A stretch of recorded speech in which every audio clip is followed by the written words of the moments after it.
Welcome to the Holistically Humble podcast.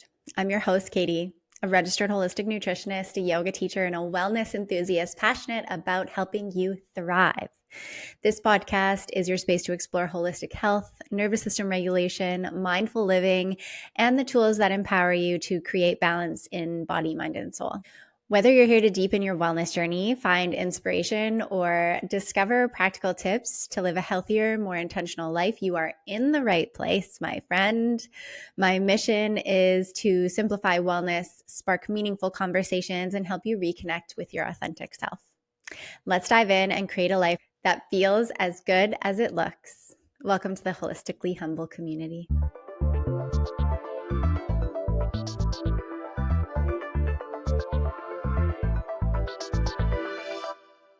Hello, and welcome back to the Holistically Humble podcast, or welcome to it if you're new here for the first time. Thank you so much, regardless if you are returning or new. Welcome, welcome. We are entering this year strong with uploading weekly episodes of the Holistically Humble podcast, which I'm really pumped about. And if you didn't already know, I started with the first podcast episode of January, recording it. So, not recording it, videoing it. So, you can watch the actual video footage of this podcast through my YouTube channel. It is Holistically Humble. And make sure you're subscribing me if you're following me on that platform. And then also you can watch the video version on Spotify. Of course, you could just put it on and listen to it as well. And then also Apple. You can do the listening option. So, wherever you are listening from, thank you so much for clicking this podcast episode today. And I really want to dive into the fundamentals and basics of nutrition. I started my holistic nutrition journey diving headfirst by joining the holistic nutrition program through the Canadian School of Natural Nutrition. I didn't know anything about nutrition. I grew up on the standard American diet, which almost all of us do, and it consisted of a lot of packaged processed foods. I was also really picky, not gonna lie. So I was having a conversation with someone the other day about what my diet looked like when I was growing up, and I was obsessed. And there's no judgments if you're eating anything like this right now, okay? I was obsessed with eating Aunt Jemima's pancake mix, so I made that pretty much on the daily, especially in grade 6, 7, 8. Me and a couple of friends would literally meet after school every day, every weekday, and make chocolate chip pancakes. And then I was also obsessed with white tortillas in the microwave, melted with cheese, like cheddar cheese. I think we already had the pre-shredded kind, which we'll get into it. Not good for you. You should always just shred the cheese your own. And then I would put it in the microwave and I would eat 2 of those. I also ate a lot of frozen food. So Jane's chicken strips. I ate a lot of pizza pockets, a lot of McDonald's in my university career time. I say this and some of the things that I share too, I revert back to the fact that I can't remember in university eating a fruit or vegetable up until my 4th, maybe 5th year of university, where I started realizing I have to change something. So I was taking my Bachelor of Arts and I was majoring in sport health and physical education at the university I was going to, with the goal to become an occupational therapist. That was my goal. I have rheumatoid arthritis, which is an autoimmune condition. It affects my joints, and I saw an amazing occupational therapist when I was diagnosed with arthritis at 13 years old. And it was just this is what I want to do. I want to help kids with rheumatoid arthritis, be their occupational therapist. Okay. So that was the goal for so long. And then I hit my 5th year of university because I ended up playing basketball for a few seasons at the university I went to on the varsity team. And I just took the minimal amount of credits each semester because I found it too overwhelming to take more than the minimal credits you need in order to play a varsity sport. So it took me longer than the 4 years to complete the degree. In my 5th year of university, it was my second semester, just starting out my second semester. So I'm almost done my undergraduate degree. And I start to have my first ever panic attack. And my mom was over at the time. I was living with a roommate, and she looked at me as I was so stressed out and couldn't breathe. I thought I was having a heart attack at that point. And she just looked at me and was like, "Why don't you take a year off?" Because at this moment, when I was having a panic attack, I was getting all the things prepared, like the reference letters and everything else you need in order to prepare to apply for your master's. And I looked at her and I just was like, I didn't know I could take a year off. Like, I didn't know that. I just thought I had to go, get to the things, do the things. And that was it. I didn't, it wasn't even in my radar that I could like pause and take a break. And for reference, I graduated high school in June. And then I entered my first year of university in September. So I didn't even take any time off. And then not only that, it took me 5 years to do my degree, to complete my degree. And so just school forever. And I was like, oh my gosh, that was a breath of fresh air that I was like, I could take a year off. Is that being for real right now? And she was like, yeah, take a year off and just like then apply it later after the fact. And so I did. I totally let go of the fact that I needed to get to X, Y, and Z step. And I thought that this is what I needed to do and that it could look different than the way that I thought in my mind. What did that year off do for me? I ended up applying and going to the Canadian School of Natural Nutrition for holistic nutrition to be a registered holistic nutritionist. This word, even holistic, was brand fucking new to me. I had no idea what it meant, but I knew that I needed to make changes in my life, particularly, and learn about health and wellness from the bottom up in order to help myself. So, realistically, I took it selfishly, okay? I took the program for myself and my own journey. I moved to Vancouver. I lived on Vancouver Island at that time. I moved to Vancouver because I felt like time to like make a change, go to the big city, take this program and see where life leads you. And I ended up staying for a year over there, but I'm very grateful because I came back to Nanaimo, where I'm from, and was able to transfer over and finish the program over here through the Nanaimo school that was here back when I took it. And because each Canadian School of Natural Nutrition branch offers a different sequence in the classes that they offer, it was actually better for me because I was able to take the course for the 3 weeks, 6 weeks, however long that specific course was. And then maybe the next course I had already taken. So I had a little break off of class or going to classes. And so it just actually worked out in my favor. But what I did was I learned so much information. I was like a sponge at that moment, that time, that period.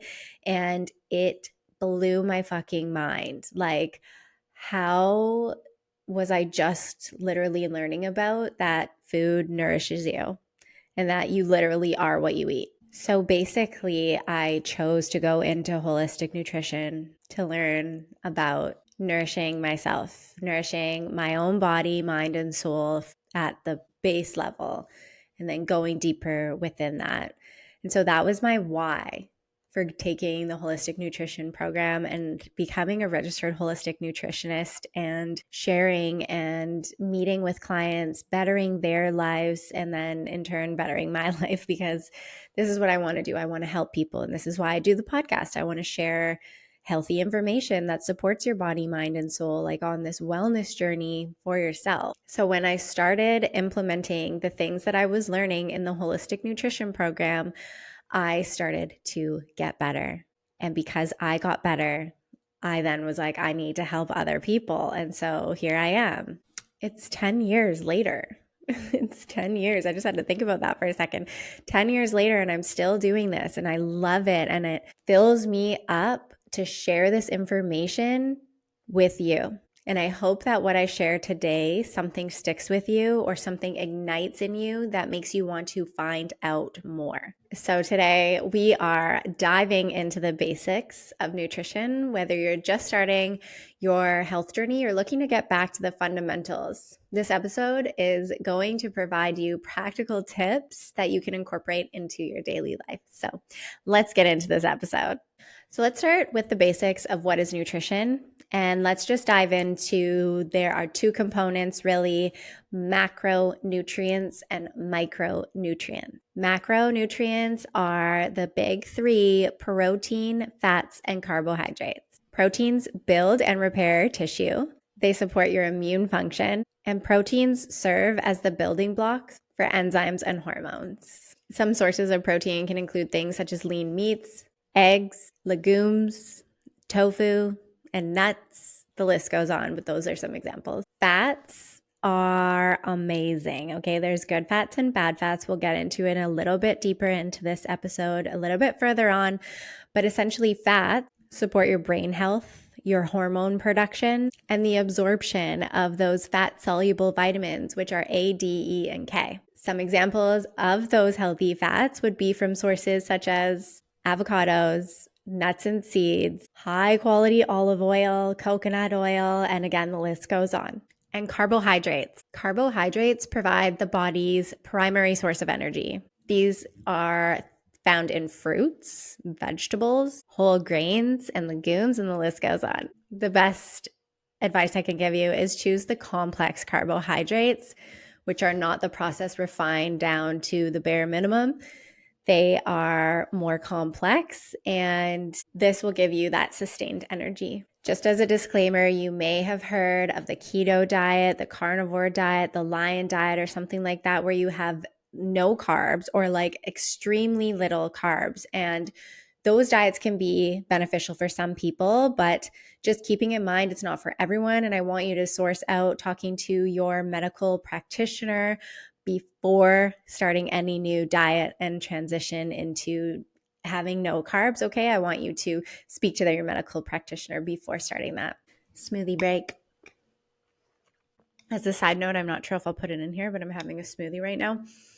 Has a banana, frozen raspberries, organic, coconut milk, half a teaspoon of cinnamon, half a teaspoon of ginger, a little splash of coconut water, some filtered water, and I think that's it. And it's delicious. Try it. And then the second component to this nutrition topic is micronutrients. So these are split up into two components of vitamins and minerals. Vitamins are essential for various bodily functions. For example, vitamin C supports your immune system, and vitamin D is good for bone health. And minerals are critical for processes such as muscle contractions and bone strength, among others. So, for instance, the mineral calcium can support your bones, and magnesium, as one of its small things that it does, aids muscle function. It does so many more things. Everyone needs to take magnesium. There are different types of magnesium as a side tangent here.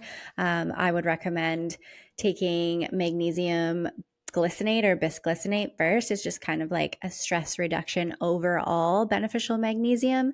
There are other specific forms of magnesium such as citrate or malate. There's other ones as well, and you can find lists out there for what they each benefit. For example, if you find yourself constipated, I would recommend taking magnesium citrate. In terms of focusing on your macronutrients and micronutrients, I just want to have a disclaimer here and let you know that you need to focus on, or you should focus on, super good quality macronutrients and micronutrients. So this would mean quality. So choosing things such as whole unprocessed foods instead of packaged processed foods. And so balancing your macronutrients is very important for sustaining your mood, your energy levels, and just in general, your overall health. So talking about, for example, a plate. So you have your plate of food. What I want you to focus on is, for the very basics of this, is half the plate being colorful vegetables. Eat the frickin' rainbow, okay? Try new vegetables. Google how to cook them, how to consume them, whatever you need to do. Eat colorful vegetables. Quantity for that, okay? A quarter of that plate should be your high quality protein, such as the fish, the grass fed, grass finished beef, or free range chicken, maybe tofu or legumes if you're vegetarian as well. Those would be really good high quality proteins. Fish, if I didn't already say that. And then a quarter of your plate should be those healthy carbs. Maybe trying quinoa or sweet potato. Those would be really good ones. So, because we're talking about nutrition, I thought we may as well talk about some common myths that I can possibly debunk for you. Myth number one: fat makes you fat. The truth of this is that fats are essential for brain health, hormone production, and energy. Overeating, eating too much of any micronutrients or all of the micronutrients, not just fat, can lead to weight gain. So for this, focus on good quality fats, such as a great quality olive oil. And sorry to burst your bubble here, friends, they can list the olive oil as long as it's a certain percentage of olive oil. And they can also add in things such as canola oil and grapeseed oil and other oils that are not good for you. So honestly, even if you have to, reach out to the frickin' company and make sure that they are being truthful in the olive oil that you are consuming. And then also avocados, really good quality, healthy fat, as well as nuts and seeds. Myth number two is that all carbs are bad. And again, just reiterating that macronutrient carbohydrate is the body's primary energy source. The key would be to choosing those complex carbohydrates like the whole grains, fruits, and vegetables over refined sugar and processed foods. Myth number three: eating less is always better. No, that is not the case. Under eating can slow down your metabolism. It can actually freak your body out into thinking that it doesn't know when your next meal is going to come. And so it's going to hold on to fat and it's going to hold on to all of the things in your body because it doesn't know how much food you're going to get on your next meal or when you're going to get your next meal. So it puts it in a state of stress. It can also cause nutrient deficiencies and lead to fatigue. So please, please, please nourish your body with nutrient-dense foods. And lastly, myth number four: you need to detox by doing juice cleanses or other cleanses. The truth is that your liver and kidneys naturally will detoxify, but you just have to support them and show them love on a daily basis in order to make sure that they're working optimally and functionally. Also, doing things like sweating from a sauna or going for a walk or something that's moving your body is a great way to naturally detoxify and cleanse your body. But doing things such as staying hydrated, so adequate amount of water, and eating that balanced, nutrient-rich diet are amazing things to do for your body. So just touching base on the diet culture here is I want to navigate away from a diet, quote unquote. I have my fingers up, quote, quote, diet, if you aren't watching me. Because diet can equal restriction for people. It means limiting. And right away, when you tell your brain that you can't do something, you're going to want to do it. And you'll probably do it, right? I can't have that, fill in the blank. I can't have that ice cream. Well, now I'm going to eat a whole tub of ice cream. It's like this weird thing that our brain does when we add a restriction to it. So oftentimes when you follow a quote unquote diet, you will actually yo-yo back and forth. So you will lose the weight or you'll get that goal, whatever it is that you chose to start the diet for. Typically it is losing weight. You'll get to where you want to go or close to where you want to go. And then you'll just revert back to eating the way that you did before the diet, in which case you're going to gain everything back. So it is this yo-yo situation. But if you just switch to eating a whole food, unprocessed, way of eating, I don't want to call it a diet, but a way of eating to nourish your body and support the macronutrients and micronutrients that your body needs, and just continue this way with having the idea of the 80-20 rule. And I share this with my clients as well, but 80% of the time following that way, and then 20% of the time living fucking life, like doing the things that you want to do. Have that slice of cake, or have that bowl of ice cream, or get the popcorn and the candies when you go out to the movie or something like that. But if you're doing that on a daily basis, like that's not going to be good for you. That's not going to support you. So 20% of the time, if I'm breaking this into a 7-day period, which is week, you would do 3 three cheat meals a week. Let's call it two. I can't remember right now off the top of my head if it's two or three, but let's call it two cheat meals a week. And the rest of the time, you're eating that whole unprocessed way of eating, okay? With that being said, there are specific diets and ways of eating that are beneficial for some people and not for others. So, for example, in the beginning or near the beginning of this podcast, I talked about the carnivore diet or keto diet or lion diet or something like that. That might be beneficial for you, or paleo. But some people, for example, can eat eggs and feel good, and other people can't, and it promotes inflammation. And so everyone is specific and unique. And again, talking to a medical care practitioner, your primary medical care practitioner, to see maybe which option is going to be best. Sourcing out a naturopath if your doctor just like doesn't know about nutrition that much or doesn't want to talk to you or guide you in that way, or a functional nurse or something like that that can give you more guidance on the way that you should be eating, at least for a period of time for a specific condition. And I speak on this because of experience, because I have rheumatoid arthritis. And when I very first started my holistic journey, I went into the paleo diet, and this freaking helped me so much. If you're not familiar with the paleo diet, you can revert back to the caveman diet and you can think what they maybe ate. So like fish, seafood, good quality meats, some nuts and seeds, some berries, some fruit, vegetables. And that's it. And so right now, specifically, I'm on the autoimmune paleo diet, and eggs is in the paleo, but you don't eat eggs on the autoimmune paleo. And there's just other restrictions that you do on the autoimmune paleo. So with that being said, following a specific diet for a specific reason with a medical practitioner can be beneficial, as long as you don't go then just bam back to the way that you were eating before you started this diet.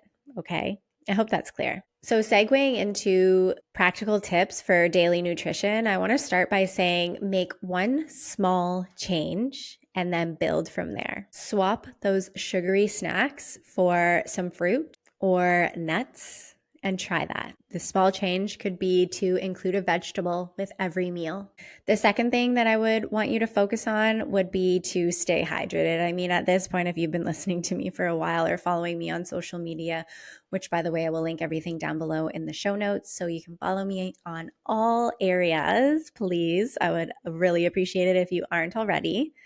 But I talk about it all the time. Staying hydrated is so beneficial. We are more than 60% water. And what I want to be more specific on is actually, if you just drink pure water, meaning filtered water, or if you drink the tap water, whatever, if you're just drinking that water and there's no salts being added to it, such as Celtic or Celtic salt, however you want to say it, or Redmond salt, or a good quality salt that's actually going to add minerals back into the water, then you aren't going to get hydrated. You're just drinking the water. You're going to pee a lot. It's not going to be absorbed into your body. And so just being mindful, again, talking to the medical care practitioner about adding some minerals into your life, whether that be through those two types of salts or adding mineral drops or something like that in. But staying hydrated, and specifically staying hydrated with adding minerals and electrolytes into your diet or the things that you're drinking, is so, so beneficial for your health and wellness. Being hydrated is so good for your digestion. It's so good for your skin health, your energy, and so much more. So just do it. Do it, okay? Some tips to do it would be to carry a water bottle around you. And I recommend one with a straw, as that's probably going to be more easier than trying to take off the lid every time. Again, just speaking from experience. But if you don't have the water bottle around you, you're not going to drink water. That's just the truth, okay? You could add things to your water, again, like those salts that I recommended, or mineral drops, or you could add some fresh lemon, maybe some cucumber, mint, and just get fun. Just have fun with spicing up your water. Meal planning and preparation is so, so beneficial when you're changing the way that you're eating. This will help you avoid choosing that unhealthy option. If you're not prepared, you will choose the unhealthy option. You will choose the option that's going to be more beneficial for your time, your bank account, your energy, all of that. And if you prepare ahead of time, you're actually setting your future self up for success. A recommendation that I like to give my clients is to meal prep on a day where you are not working. So for example, if If you typically work Monday to Friday, a really beautiful day to meal prep and plan is Sunday. And so you could plan on Sunday, go to the grocery store, get the applicable items, and then spend a certain amount of time preparing those items. This might be cooking a few chicken breasts. It might be cooking a few steaks. It could be roasting some veggies, a lot of veggies on a baking sheet so that you can prepare those. It could be cooking some carbohydrates like quinoa, like your grains. It could be pre-chopping the veggies so that they're easier to cook. It could be cutting up the fruit and putting it in Tupperwares. It could be cutting up the bananas and putting them in the freezer, like those kinds of things for your smoothies, for example. So those kinds of things can set you up for success and be so beneficial for your overall health and nutrition. Mindful eating is another big thing because oftentimes there's actually studies done on it on how many people eat on the go, specifically in their cars or in transit, so on the train or bus or something like that. And that is just honestly distracted eating. And I'm guilty of eating while scrolling. So you can probably catch me sometimes scrolling while I'm eating, in which case your energy and awareness is not on the food and chewing and supporting your digestive system that way. It is going to be on whatever you're looking at. So that might be other people around you. It could be your devices. It could be you're eating while you're working and you're just taking your awareness away from actually eating. But mindful eating can be super beneficial for your health and your nutrition. Slowing down, savoring your meal and each bite and not loading your mouth full when it's already has food in it. So like putting the fork or spoon in your mouth, taking the fork or spoon away, chewing the food, putting the spoon or fork down and not already loading it and having it ready at your mouth. That is can be so beneficial. And then, of course, I said this, but reducing watching your screens while you're eating. And even just aiming to try to do this for one meal a day or a few meals a week. If you'd like to dive deeper on your gut health, and which case is absolutely interlinked with your mental health, I uploaded an episode last week, so you can just go to the previous episode on my channel or YouTube channel or whatever and listen to that. It goes way deeper into that because nutrition is absolutely linked to our mental health. It's also linked to nervous system, and it can be so beneficial to focus on this. So go listen to that episode. I will also link it down below in the description. And then again, just reiterating that everyone is different and that certain ways of eating are going to work for some people and they're going to be horrible for other people's, and just keeping an open mind to that, okay? Tuning into your body and getting really comfortable with connecting to yourself. I know for me, it's connecting to my third chakra, talking energy centers here, but it's essentially slightly above your belly button. And that is where I'm really connected with. It's like my gut intuition, that like gut feeling, if you will. And so I encourage you to check in with your body and making sure that you are nourishing it the way that it needs to be nourished. You're checking in and just giving it what it wants and needs, and not your ego, not your brain telling you what it wants or needs, or the bad guys. The bad guys telling you that. So let's give you some takeaway tips, okay? Start your day with a nutrient-dense breakfast, okay? Getting in a good quality protein first thing in the morning or 30 minutes after you wake up is going to set your energy levels up and your nutrition and overall wellness up for success throughout your day. You could do a smoothie with greens and some protein powder. You could have, I've been really into, on the autoimmune paleo protocol lately, I've been really into sweet potatoes and turkey cranberry sausages with some sauerkraut and avocado. And that's just been like my go-to breakfast. But eating maybe overnight oats, chia seed pudding, maybe some scrambled eggs, some turkey bacon. I'm just trying to give you some ideas for eating the good quality nutrient dense food meal first thing in the morning. Prioritize those whole unprocessed foods. Aim for variety in your diet and the wide range of nutrients. Practice gratitude for your meals and have more connection to mindful eating. And stay curious. Try one healthy new recipe a week. Add that to your meal planning. Meal plan, add that in. And the list honestly goes on. Have fun with this. Have fun with this. Don't be strict or limiting, and take those small steps that you need to do this, okay? I'd like you to actually reflect on a nutrition habit that you would like to improve, and feel free to share it in the comment section of however you're listening to this episode, and just get inspired and motivated by what other people are up to. Let's continuously build this community up and share. And once you share too, it kind of holds you accountable to doing that thing. You could also share any takeaways on your social media, making sure to tag me so I can see. I always love seeing that. And just thank you for being here. Thank you for listening. I really appreciate you. And stay tuned for next week's episode. If you're not already following, make sure you're following on whatever platform you like to listen to. If you haven't rated or reviewed this podcast and you would like to, I would really, really appreciate it. It does help me push out this content more so that more people can gain access to this health and wellness information that I'm sharing. I hope you have a great rest of your day, a great rest of your week, and I will see you in the next episode. Bye.